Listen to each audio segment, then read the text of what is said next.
Hello everyone, how are you all? I hope you guys are doing well. Welcome back to our channel and guys, आज के अपने इस session में हम लोग डिस्कस करेंगे आपका मॉडल पेपर 5। ठीक है, यहाँ पर इसका पार्ट 1 कवर करेंगे क्योंकि हम टोटल आपके 60 क्वेश्चंस को कवर करने वाले हैं।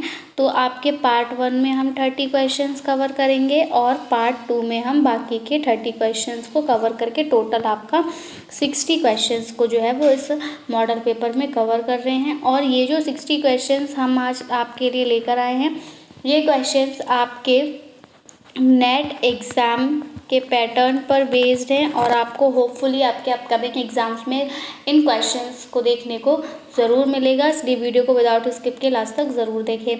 तो चलिए आइए स्टार्ट करते हैं अपना आज का सेशन एंड देखते हैं सेशन का first question and it is, colour change कर देते हैं।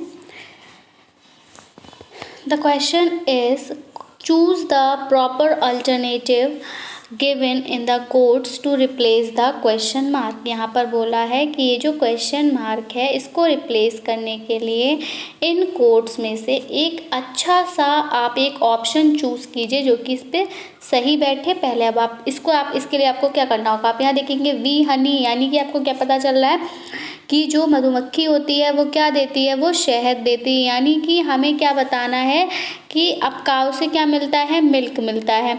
तो इसी तरह से अब आपको ये बताना है कि टीचर से आपको क्या मिलेगा। तो टीचर से क्या मिलेगा, ये क्वेश्चन हम लोग ऑलरेडी डिस्कस कर चुके हैं आपके एक वीडियो में। तो the correct answer for this question is wisdom. आप इंटेलिजेंस के साथ देखिए, आपको लगेगा टीचर हमें इंटेलिजेंट बनाता है, इंटेलिजेंस देगा, टीचर हमें मार्क्स देगा, टीचर हमें लेसन्स देगा, लेकिन आपको ये सब नहीं करना। इंटेलिजेंस आप में ऑलरेडी होती है, आपका आईक्यू लेवल, आप इंटेलिजेंस आप में जब आप बॉन्ड होते हैं आपके माइंड में तभी से होता है। ठीक है, मार्क्स टीचर आपको दे देगा, लेकिन उन मार्क्स का आप क्या करेंगे। ठीक है, टीचर भी आपको मार्क्स अपनी तरफ से नहीं देता, जो आप लिखते हैं उसी की बेस पे आपको मार्क्स मिलते हैं। दूसरा लेसन वो आपको सीख देता है, ठीक है, लेकिन उससे भी ज़्यादा अप्रोप्रिएट जो रहेगा कि वो आपको क्या देता है, विजडम देता है। ठीक है, बुद्धिमत्ता देता है। So option number D is the correct answer for this question. Next is P is the father of R. यहाँ पर पी जो है वो आर का फादर है। ठीक है, पी हम एक लेवल एक पीढ़ी ऊपर जानते हैं। तो इस आर का जो है ये पी पिता है and S is the son of Q, और एस जो है वो क्यू का बेटा है, यानी कि क्यू जो है ये पापा हैं और ये सन जो है वो एस है। And T is the brother of P. अब ये जो टी है ये ब्रदर है पी का। अगर आर जो है वो एस की सिस्टर होगी, अगर आर एस की सिस्टर होगी तो क्यू जो है वो कैसे रिलेटेड होगा टी से। तो वो आप देख लीजिए, आर और एस बहन भाई हैं और पी का हमें बता दिया कि फादर है, लेकिन हमें क्यू का ये नहीं बताया था कि मदर है फादर है। ठीक है, तो इसलिए हमारा पी का तो जेंडर डिसाइड है, ये तो फादर है ही हैं। ठीक है, दूसरा जब बात आ गई कि आर जो है एस की सिस्टर है, यानी कि ये जो आर है ये क्या है, गर्ल हो गई, और ये एस जो है ये बेटा है, क्योंकि यहाँ पे लिखा है कि S is the son of Q, और ये जो टी है वो इस पी का भाई है। ठीक है, तो ये लोग, तो यहाँ पर अब आप समझ सकते हैं कि जो रिलेशन बन रहा है आपका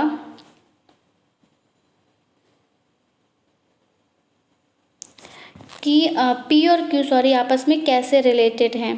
ठीक है, तो आप इसको बहुत ध्यान से देखेंगे कि एस जो है वह क्यू का बेटा है। ठीक है, और टी जो है वो पी का भाई है, और आर जो है वो बहन है एस की। आर एस की बहन है, तो क्यू और टी आपस में कैसे रिलेटेड, क्यू और पी की अगर हम बात करें तो ये तो आपस में क्या है, हस्बैंड वाइफ हो गए। ठीक है, लेकिन ये जो टी से रिलेशन पूछा है कि टी का क्या रिलेशन होगा, तो जब आप खुद बताइए, ये हस्बैंड वाइफ हैं और ये इसका भाई है, तो यानी कि जो ये क्यू है ये टी की कौन होगी, ये टी की कौन होगी, भाभी होगी। ठीक है, तो यहाँ पर हमें बताना है कि क्यू, यहाँ पर आप देखिए, अब आप क्वेश्चन को आंसर ऐसे भी कर सकते हैं। देखिए क्यू और टी के बीच में जो रिलेशन निकल रहा है वह रिलेशन निकल रहा है देवर और भाभी का। ठीक है, आंसर अब आप क्या करेंगे, देखिए देवर का ऑप्शन भी आ रहा है, भाभी का ऑप्शन भी आ रहा है। अब दोनों में से आप आंसर क्या करेंगे, तो देखिए क्यू यहाँ पूछा है कि क्यू जो है ये टी से कैसे रिलेटेड है, यानी कि आप क्यू का रिश्ता यहाँ पर बताएंगे। ठीक है, अगर टी लिखा होता कि टी कैसे रिलेटेड है तब आप टी का रिश्ता बता दो। तो क्यू का रिश्ता पूछा है तो क्यू क्या लगती है, टी की भाभी लगती है। तो option number B is the correct answer for this question, sister in law. Next, a definition put forward to resolve a dispute by influencing attitude or stirring emotions is called, एक definition जो कि रखी जाती है झगड़ा सुलझाने के लिए, जिससे कि किसी के जो एटीट्यूड है उसको वो इन्फ्लुएंस करता है, ठीक है, और उसके इमोशंस को, तो उसको क्या कहा जाता है। Correct answer for this question is persuasive. ये जो है झगड़े को रिजॉल्व करना, ठीक है, और एटीट्यूड को इन्फ्लुएंस करते या फिर इमोशंस को इन्फ्लुएंस करते हुए, तो वो क्या कहलाता है, आपका परसुएसिव कहलाता है। Next question number 4, which of the codes given below contains only the correct statement. यहाँ पर आपसे पूछा है कि इनमें से कौन सा कोड जो है उसमें सिर्फ सही स्टेटमेंट्स हैं। तो यहाँ पर पहले हम स्टेटमेंट्स देख लेते हैं। एंड स्टेटमेंट्स हैं आपकी, Venn diagram is a clear method of notation. When, बिल्कुल सही बात है, जो वेन डायग्राम है वो आपका नोटेशन का क्लियर मेथड होता है। वहीं पे तो आप वेन डायग्राम में क्या होता है कि आपके तो आप इस तरह से बताते हैं, इस टाइप के सर्कल्स दिए होते हैं और आपको बताते हैं न्यूज़पेपर्स वगैरह का होता है ना कि ये न्यूज़पेपर हिंदुस्तान है, टाइम्स ऑफ इंडिया है, दैनिक जागरण है।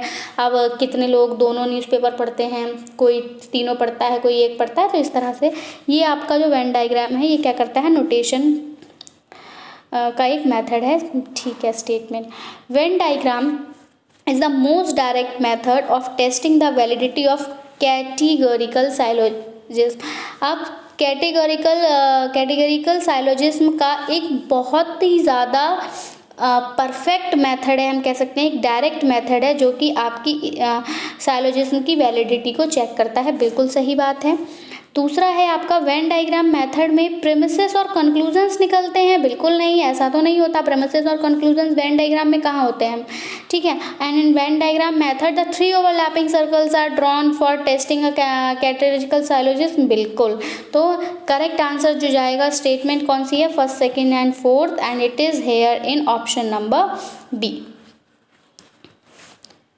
Next question is inductive reasoning presupposes. अब जो इंडक्टिव रीजनिंग होती है वो क्या प्रीसपोज करती है, unity in human nature, integrity in human nature, uniformity in human nature, या फिर harmony in human nature. So the correct answer for this question, जो ह्यूमन का नेचर होता है उसमें क्या, यूनिफॉर्मिटी मतलब समानता।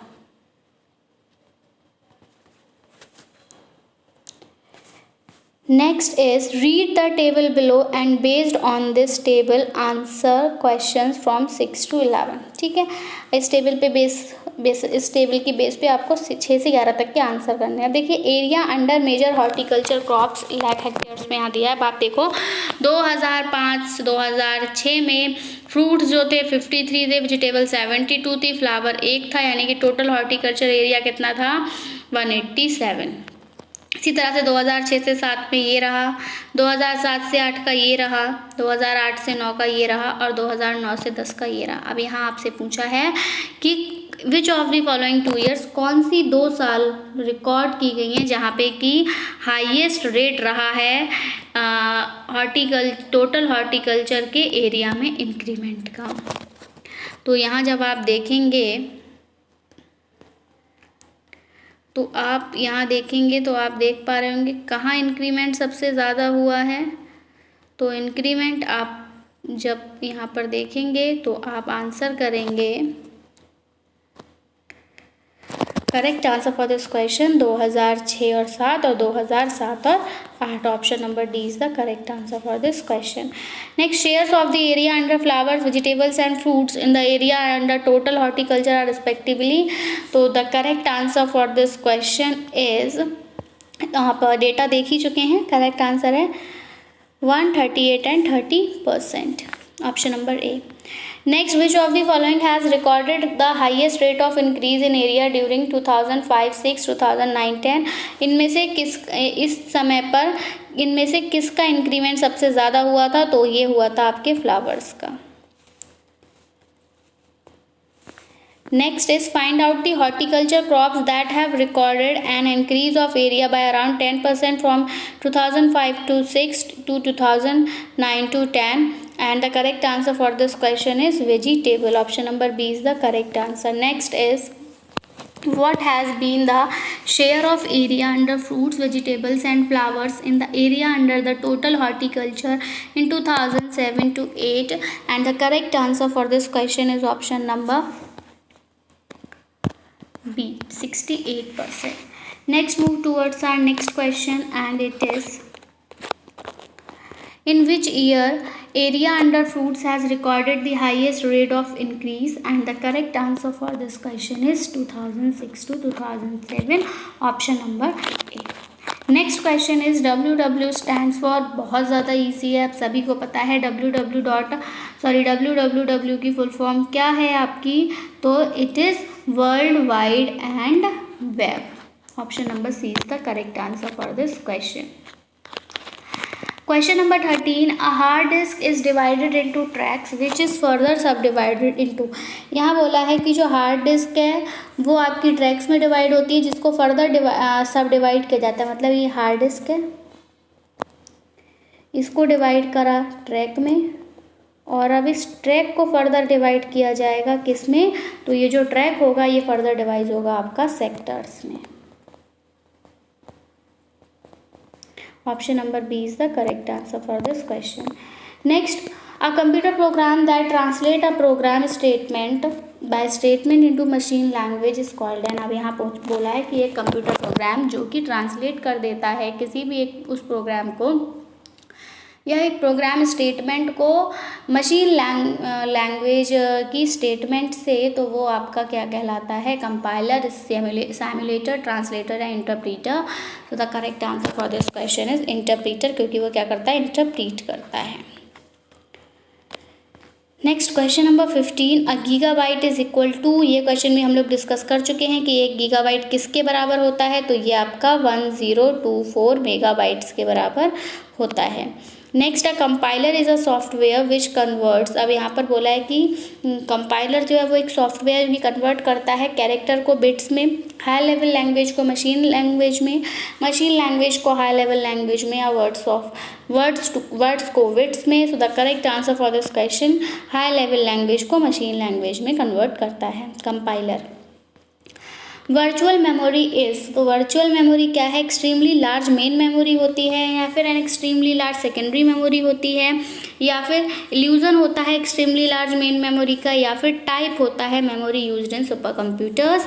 And the correct answer for this question, an illusion of extremely large main memory. Option number C.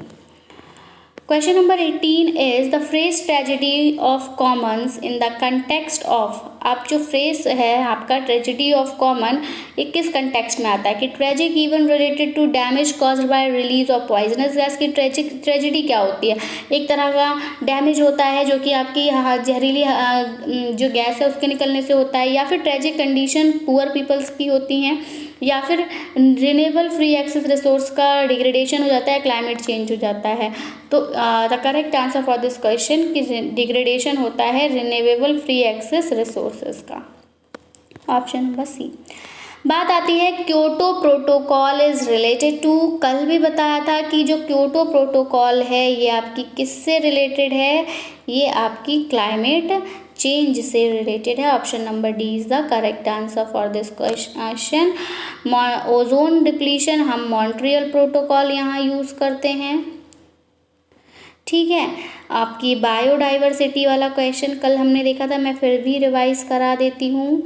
Biodiversity के लिए हम नगोया प्रोटोकॉल का यूज़ करते हैं, ठीक है। तो Nagoya protocol biodiversity, ozone depletion Montreal and Kyoto protocol is climate change.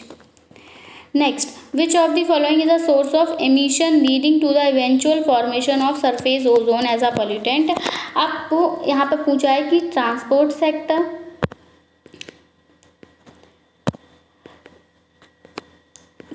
Sector, refrigeration और एयर कंडीशनिंग, वेटलैंड्स या फर्टिलाइजर्स, इन चारों में से किसका एमिशन जो है, मतलब इन चारों में से किससे एमिशन होता है जो कि आपके सरफेस ओजोन के लिए पॉल्यूटेंट का काम करता है।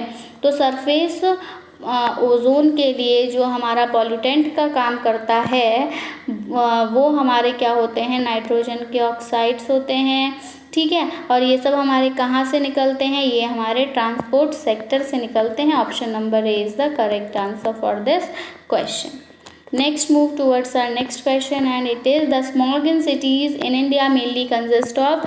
अब यहाँ पर बोला है कि जो स्मॉग होता है इंडिया की सिटीज़ में वो किससे बनता है, क्या सल्फर के ऑक्साइड से बनता है, नाइट्रोजन के ऑक्साइड से, या फिर अनवांट हाइड्रोकार्बन से बनता है, कार्बन मोनोऑक्साइड से बनता है, SPM से बनता है, या फिर आपके सल्फर के ऑक्साइड और ओजोन से बनता है। तो जो स्मॉग आता है हमारा सिटी में ये नाइट्रोजन के ऑक्साइड से बनता है।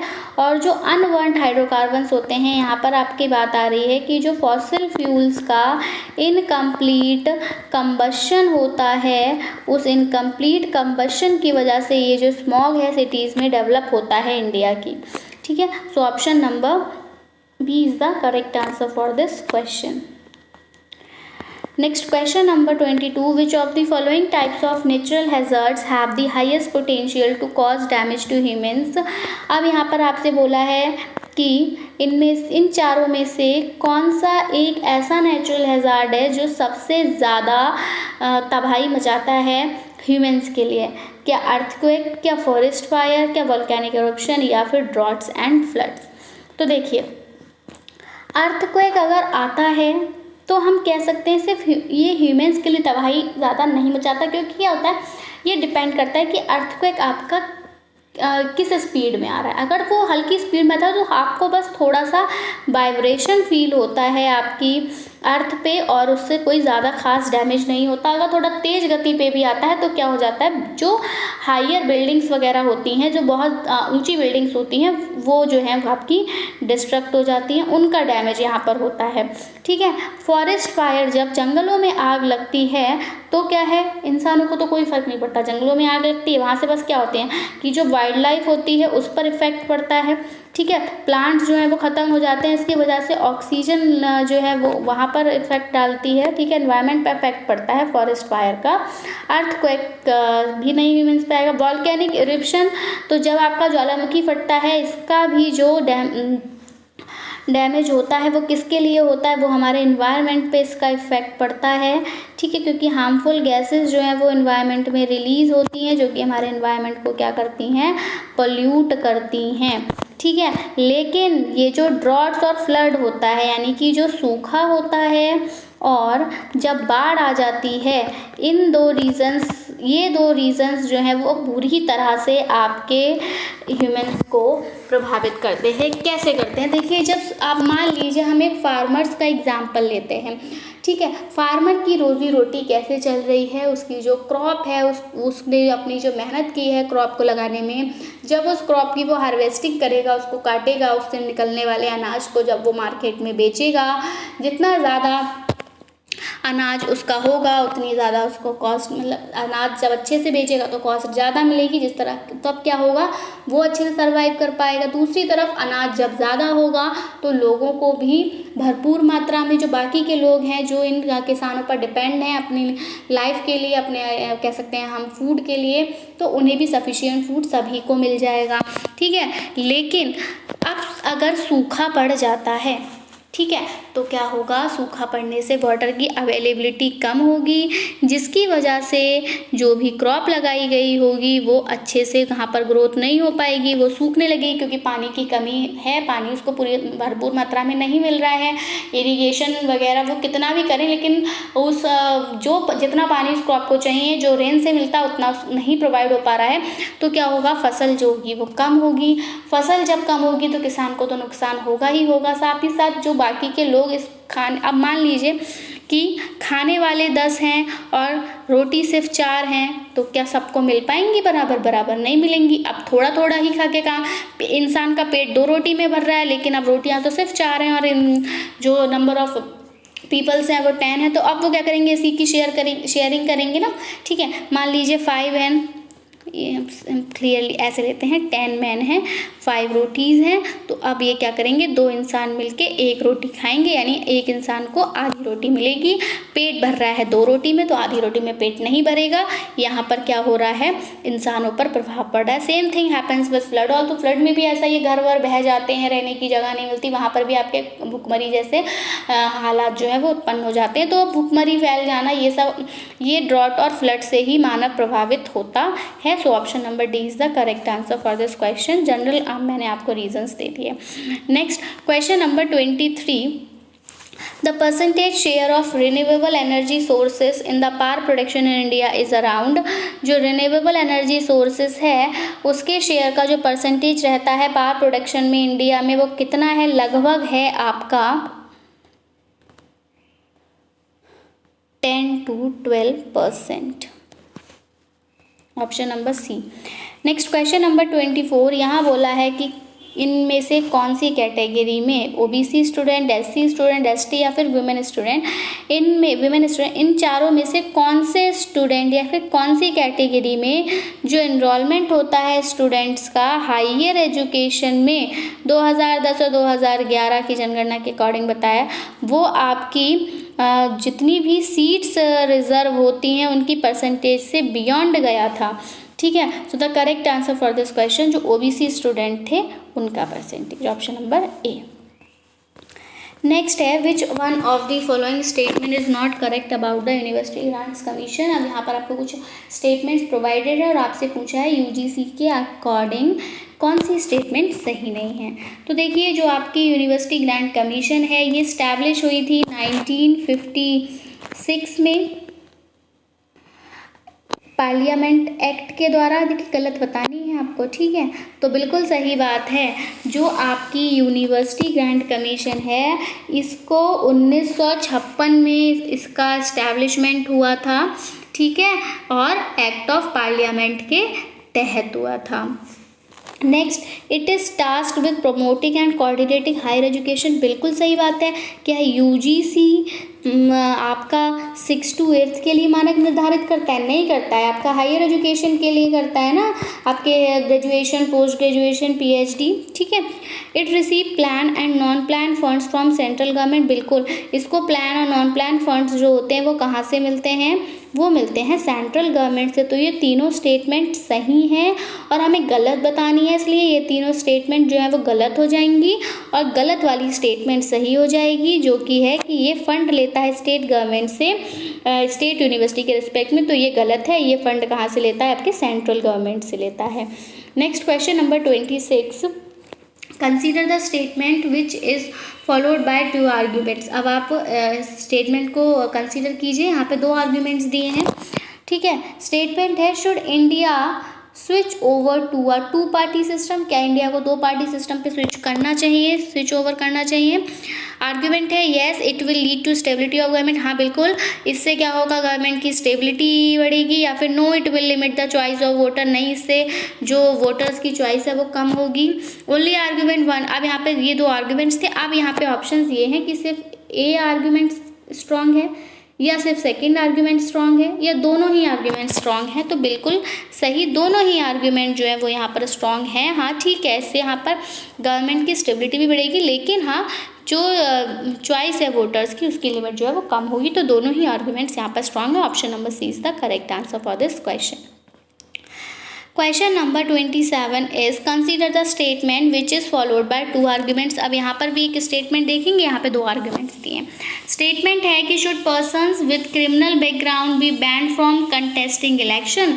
यहाँ पर बोला है कि क्या ऐसे लोग जो कि क्रिमिनल बैकग्राउंड से आते हैं उनको इलेक्शन लड़ने से बैन कर देना चाहिए। तो यहाँ देखिए आर्ग्यूमेंट्स आ रहे हैं कि यस बिल्कुल कर देना चाहिए, क्योंकि ये क्या करेगा, पॉलिटिक्स को डीक्रिमिनलाइज करेगा। ठीक है, दूसरी तरफ आता है कि नहीं, उनको एनकरेज करना चाहिए, it will encourage the ruling party, उनको एनकरेज करना चाहिए ताकि वो क्या कर सके, वो जो है वो केसेस कर सकें अपने पॉलिटिकल अपोनेंट्स के अगेंस्ट। ठीक है, तो अब यहाँ पर आपसे बोला है कि नहीं सिर्फ आर्ग्यूमेंट पहला स्ट्रांग है या फिर सेकंड स्ट्रांग है, दोनों ही स्ट्रांग है या कोई भी स्ट्रांग नहीं है। सो द करेक्ट आंसर कि सिर्फ 1 स्ट्रांग है, दूसरा जो है वो स्ट्रांग नहीं है। सही बात है, जब आप क्रिमिनल बैकग्राउंड से बिलोंग करते हैं तो नहीं करना चाहिए उन्हें। ठीक है, नेक्स्ट है which of the following statement is are correct about a जज of the supreme court of India. आप जज ऑफ सुप्रीम कोर्ट का जो जज है उसके बारे में सोच के इन आंसर्स को मार्क करेंगे। सही वाली स्टेटमेंट, अ जज of the supreme court is appointed by president of India. बिल्कुल सही बात है, सुप्रीम कोर्ट के जज को इंडिया का प्रेसिडेंट ही क्या करता है, नियुक्त करता है, अपॉइंट करता है। ही holds office during the pleasure of president. क्या वो प्रेसिडेंट के प्लेजर के समय तक ही ऑफिस संभालता है? नहीं, ये ऑप्शन गलत है। He can be suspending pending an inquiry. अगर कोई इंक्वायरी पेंडिंग रह जाए तो उसको सस्पेंड किया जा सकता है? नहीं। He can be remove for proven misbehaviours और इनकैपेसिटी। बिल्कुल, अगर वो कोई मिसबिहेवियर करता है या फिर अपने काम को पूरी तरह से सही तरह से नहीं कर पा रहा, उसमें क्षमता नहीं है, तब उसको जो है रिमूव किया जाएगा। तो यहाँ पर हमारी जो स्टेटमेंट सही जाएंगी वो फर्स्ट और फोर्थ जाएंगी। एंड हम अब इसके लिए कोड देख लेते हैं and it is here in option number D. Next move towards our next question and it is in the warrant of precedence के वारंट में जो स्पीकर होता है लोकसभा का कम्स नेक्स्ट ओनली टू, किसके बाद आता है आपका, क्या प्रेसिडेंट के, वाइस प्रेसिडेंट के, प्राइम मिनिस्टर या फिर कैबिनेट मिनिस्टर के? And the right answer for this question is the prime minister. And the last question for the session is the black board can be utilize best by a teacher for.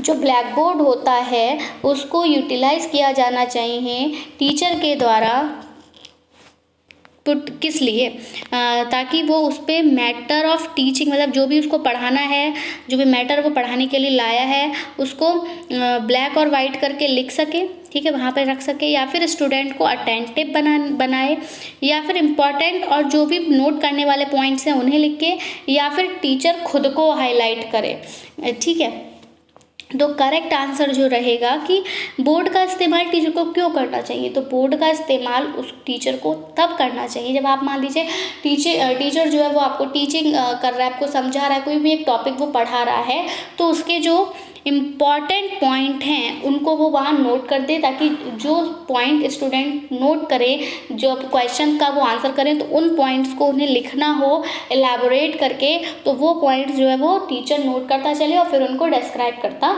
चले। ठीक है, so option number C is the correct answer for this question.